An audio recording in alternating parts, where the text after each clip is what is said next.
Fala pessoal, tudo bem com vocês? Bom, antes da gente falar do tema, já gostaria que você desse seu like, se inscrevesse no canal e compartilhasse o vídeo. O tema de hoje é Tentação de Jesus. Esse é o tema que a gente vai estar falando, o tema de hoje. Só que antes da gente adentrar nesse tema, falando sobre a tentação de Jesus, e falar sobre o texto de Mateus, capítulo 4, do versículo 1 ao 11, a tentação de Jesus vai estar em Mateus, Marcos e Lucas. Já o livro de João, ele não retrata a tentação de Jesus. Mas antes de falar sobre a tentação de Jesus, eu gostaria de falar sobre dois pontos. Eu gostaria de falar sobre a natureza de Jesus, as duas naturezas que ele tinha. Ele tinha duas naturezas, divina e humana. É até difícil compreender isso, até difícil explicar para vocês. Ele tinha duas naturezas, divina e humana. Ele era Deus, mas ao mesmo tempo ele era homem. E ele foi tentado em todas as coisas. E nessas coisas que ele foi tentado, ele resistiu todas elas. Resistiu como homem, mas ele era Deus. E antes de adentrar falando sobre essas duas naturezas de Jesus, que é pouco falado sobre isso, e toda vez que nós estudamos, toda vez que olhamos para as Escrituras, vemos Jesus somente como homem, mas não olhamos Jesus como o próprio Deus.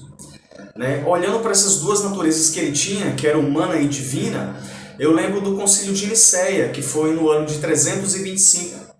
Houve um concílio, houve uma reunião dos bispos, da Igreja Católica, uma reunião na igreja, no ano 325 anos depois de Cristo, entre os bispos, para falar sobre essas duas naturezas, porque era difícil entender isso. E falando de uma maneira histórica, segundo alguns historiadores, eles basicamente falaram que eles discutiram isso entre uns 4 meses a 6 meses. E não é um vídeo aqui de 7, 8 minutos, de 10 minutos, que eu vou estar retratando e vou estar passando toda a história para vocês. É só uma visão um pouco geral, uma visão um pouco panorâmica sobre esse concílio, sobre essas duas naturezas de Jesus, que era divina e humana. Então eles se reuniram para discutir as duas naturezas, porque eles não acreditavam na natureza divina e simplesmente na natureza humana. Só que Jesus tinha duas naturezas, humana e divina. Então eles se reuniram, fizeram um concílio, e esse concílio durou entre 4 meses a 6 meses, segundo alguns historiadores. E não só teve um concílio, teve outro concílio no ano 787, com a imperatriz Irene. E o primeiro concílio foi com o imperador Constantino, o imperador primeiro. E houve esses dois concílios.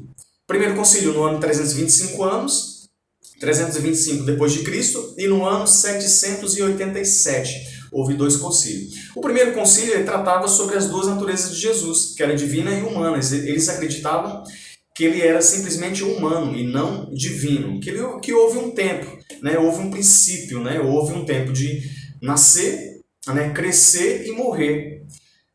Mas aí ele trata das duas, eles estavam tratando das duas naturezas, divina e humana. E o segundo concílio de Nicéia, eles estavam tratando sobre as imagens, sobre a veneração de imagens. Então houve esses 2 concílios para tratar, um sobre as duas naturezas de Cristo e a veneração de imagens.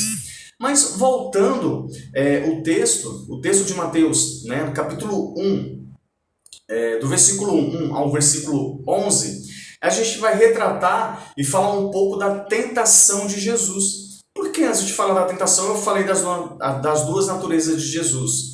Porque uma faz relação à outra. Eu não poderia falar sobre a tentação de Jesus se não falar das suas duas naturezas, que era divina e humana. Então Jesus ele foi levado pelo Espírito ao deserto, para ser tentado pelo diabo. E ali ele ficou 40 dias e 40 noites sem comer e sem beber. E aí ele sentiu fome, e aí ele foi tentado pelo próprio diabo.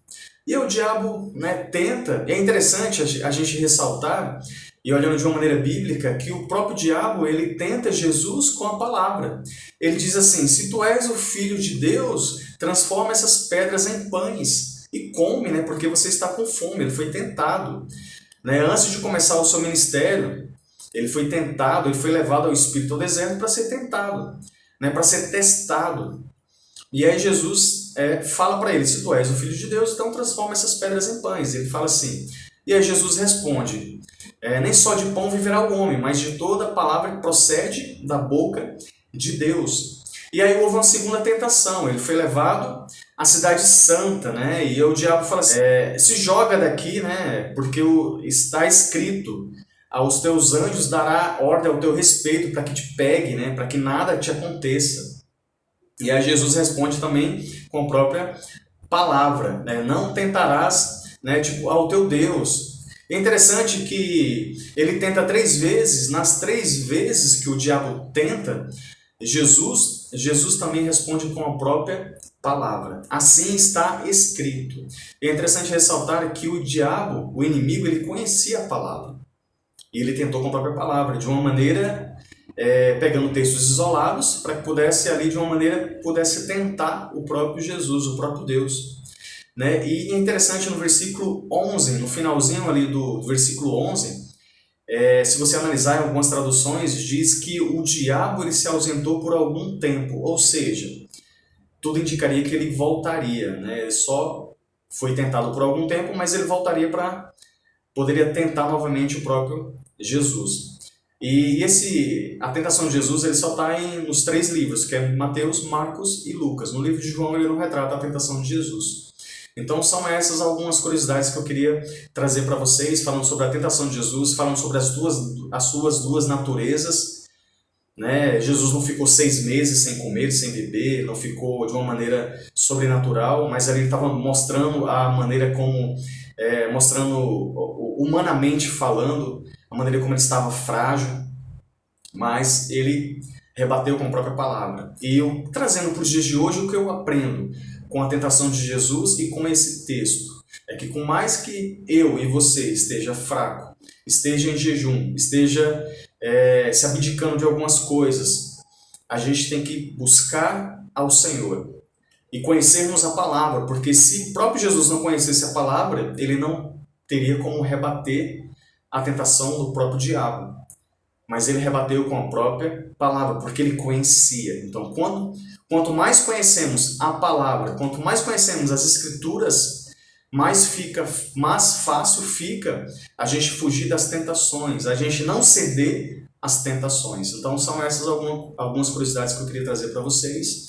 Essas são algumas dicas. Não dá para falar sobre tudo, não dá para falar sobre muita coisa, para que o vídeo também não possa ficar muito, né, extenso. Mas eu já gostaria que você deixasse os comentários, né, ativasse o sininho de notificação, porque toda vez que você faz isso, todos os vídeos novos que eu posto aqui no canal, vocês vão ter acesso, né? Assim que eu postar um vídeo novo, vocês vão ter acesso. Então eu peço que vocês deixem já no comentário.